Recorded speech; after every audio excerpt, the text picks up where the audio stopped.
كل سنة وانتم طيبين. طبعا كلنا عارفين ما دام في سحور يبقى لازم يكون في فول. برضو الدنيا غليت جدا، ولو جبنا كل يوم مثلا كيس ب5 جنيه الكيس ده مش هيعمل حاجة. فتعالوا مع بعض بقى ندمس الفول كده في الحلة بطريقة سهلة جدا، بمكونات كلها موجودة في البيت، وهيطلع معاكم حلو جدا. وكمان هيرمي معاكم كمية حلوة قوي، اوفر واحسن. وهحسبها لكم كمان واحنا بنتفرج على الفيديو ويشوف هنعمل ايه. بصوا بقى، اول حاجة جبتها هنا، جبت نص كيلو من الفول. من عند عطار كويس كده، يديك الحباية الكبيرة الحلوة دي علشان ترمي معاكي ويبقى طعمها حلو زي ما انتم شايفين كده. نص الفول ده بكام بقى؟ ب35. الكيلو ب35. فلو هتجيبي نص هيبقى طبعا اقل ب17 ونص. فجبت بقى، لو هتجيبي نص كيلو مثلا ولا حاجة هتنقعيه، هتحطي عليه مية سخنة يعني حوالي 4 ساعات كده ولا حاجة، وهتسيبيه يتنقع معاكي. او ممكن تنقعيه مثلا من بالليل وتعمليه الصبح زي ما انت عايزه، على ما حسب الفوله بتاعتك تكبر كده وتنفش وتبقى حلو. بصوا هنا كده، شايفين منظر الحبايه عمل ازاي؟ كبرت جدا، وكمان القشره زي ما انتم شايفين كده فكت من عليها مع بعض الحب يعني. كده الفول بتاعي جاهز واتنقع كويس. هصفي بقى الميه دي كويس منه، وبرده خد بالكم انا غيرت عليه الميه كذا مره. هنا بقى زي ما انتم شايفين انا صفيته كده، جبت الحله. اهم حاجه تكون حله كويسه محكمه الغلق، الغطا بتاعها كويس يعني، عشان هنسيبه على النار فتره كبيره. وحطيت برضو حوالي كوبايه الا ربع كده من الفول المدشوش ده، وبرضو نفس الكميه من العدس الاصفر. بس كده.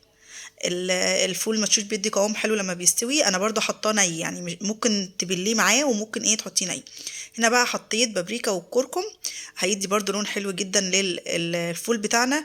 والليمونه دي بقى مهمه جدا، هنعصر الليمونه ليمونه كامله، علشان الليمون ده اللي هيخليه ما يغمقش ويفضل لونه حلو كده، وزي ما احنا بنشتريه من بره بالظبط بنفس اللون.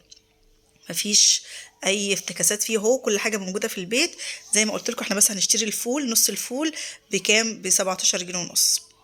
حطيت بقى ميه مغليه عليه، اهم حاجه الميه تبقى اعلى من الفول يعني، علشان طبعا هنسيبه على النار يغلي كتير. ولو حسيتي ان هو بدأ الكميه بتاعته تقل هتزودي ميه. هنا بقى خلاص انا ولعت النار وحطيته على النار، واتأكدت ان الميه مستواها عالي، وسبتها بقى تغلي زي ما انتم شايفين كده. اول ما بدأ يغلي حوالي تلت ساعة او نص ساعة كده، هبدأ بقى اشيله دلوقتي وهحطه على عين، وهدي النار قوي قوي علشان اسيبه بقى يستوي براحته. طبعا انا جبت الشياطة حطيتها برضو. الشياطة بتوزع كويس النار، وكمان عشان تمنعه ان هو يشيط من تحت. هنا خلاص الفول، بصوا حتى مستوى المية لو تاخدوا بالكم، مستوى المية قل يعني حوالي بعد تلت ساعة كده، بعد النار عالية هبدأ بقى أوطي النار وهنقله على الشياطة، وهسيبه بقى براحته خالص يستوي. وطبعا كل شوية هروح أبص عليه، محتاج مية هزود له، مش محتاج تمام، وهقلبه كده علشان يستوي معانا ويبقى حلو.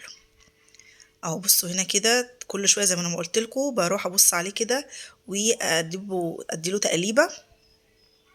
حتى لو تاخدوا بالكم ان في قوام بدأ يتقل كده، والحبايه بدأت تتهرس معايا.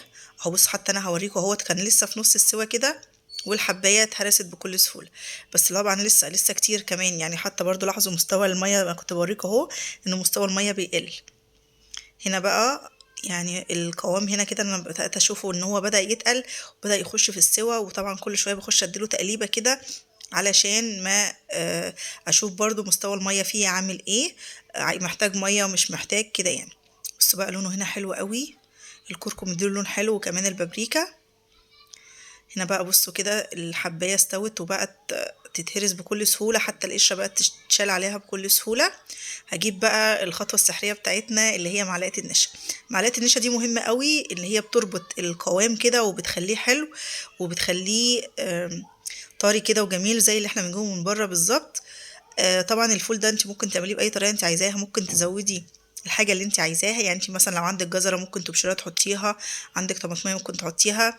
بس انا عاملاه عشان احطه في الفريزر. انا بقى هطلعه بعد كده اعمله بالطريقه اللي انا عايزاها يعني. انا ممكن اعمله بقوطه، اعمله ببيض، احطه زي ما هو كده، اسخنه واحط عليه كمون وملح وليمون.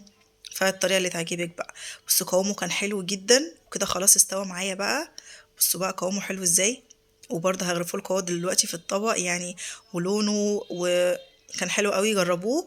هو بياخد حوالي ساعتين على النار، على نار هاديه كده، هيستوي معاكي وهيبقى حلو جدا. بس بقى الحبايه مستويه ومتماسكه، وكمان ميه الفول حلوه قوي. كنت بقى حطيت شوية ملح وشوية كمون وشوية شطة، ندوق بقى يعني نشوف بقى اللي احنا عملناه حلو ولا ايه النظام. وكمان عصرت عليها عصرة ليمونة. ده بقى الفول لما بيبقى سخن كده هو ما بيتاكلش الا كده، شوية كمون وشوية ملح وعصرة ليمونة. وكمان حطيت طحينة عليه، برضو الطحينة بتدي طعم حلو للفول. وهتشوفوا دلوقتي بدأت أهرسه كده وكان حلو قوي بجد يعني. جربوه، انضف واحلى اوفر كتير كتير. زي ما انا قلت لكم كميه الفول دلوقتي يعني لو اسره 4 افراد ب5 جنيه فول على السحور مش هتكفي. فكده اوفر بكتير ان انت تجيبي وتعمليه في البيت وهيطلع معاكي حلو جدا. بقيه الكميه بقى انا هعبيها دلوقتي قدامكم في اكياس، وعلى قد مثلا السحور او الاكله او الكيس اللي انا هعبيه يعني، وهحطه في الفريزر. هيطلع بقى قبل مثلا السحور ب3 ساعات ولا حاجه، يفك كده براحته، وابدا بقى اجهزه، اعمله ببيض، اعمله بقوطه، اسخنه كده مثلا بحته فلفل وايه، واعمله هيبقى حلو جدا. هيوفر معاكي ايام، مش هتشيلي هم بقى ان مثلا الفول خلص مش موجود بتاع، يبقى موجود معاكي في البيت. يا رب الفيديو يكون عجبكم، وما تنسوش بقى يا حبايبي تعملوا لايك للفيديو واشتراك للقناه، وكمان تفعلوا زر الجرس عشان اي فيديو جديد انزله يجيلكوا اشعار بيه. بصوا انا بقى كده عبيت اهو، بصوا بجد لونه كأنك جايباه من بره بالظبط زي اللي بيعملوه من بره. النص كيلو عمل معايا، هيعمل معايا هنا دلوقتي 6 اكياس، غير مثلا الطبق اللي انا عملته قوله 7. يعني لو حسبتي مثلا الكيس ب5 ب35، يبقى انتي بنص الكمية ضاعفتي الكمية ووفرتي كمان في البيت، وحاجة انتي عاملاها وضمناها احسن واوفر كتير. بس بقى كده الفول خلاص معايا جاهز، سبته برد وبعدين حطيته في الفريزر، وهبدأ بقى اسحب منه ان شاء الله في السحور واجهز بالسحور. كل سنة وانتم طيبين، ونعاد عليكم الايام بخير يا رب، ورمضان كريم، ومع السلامة.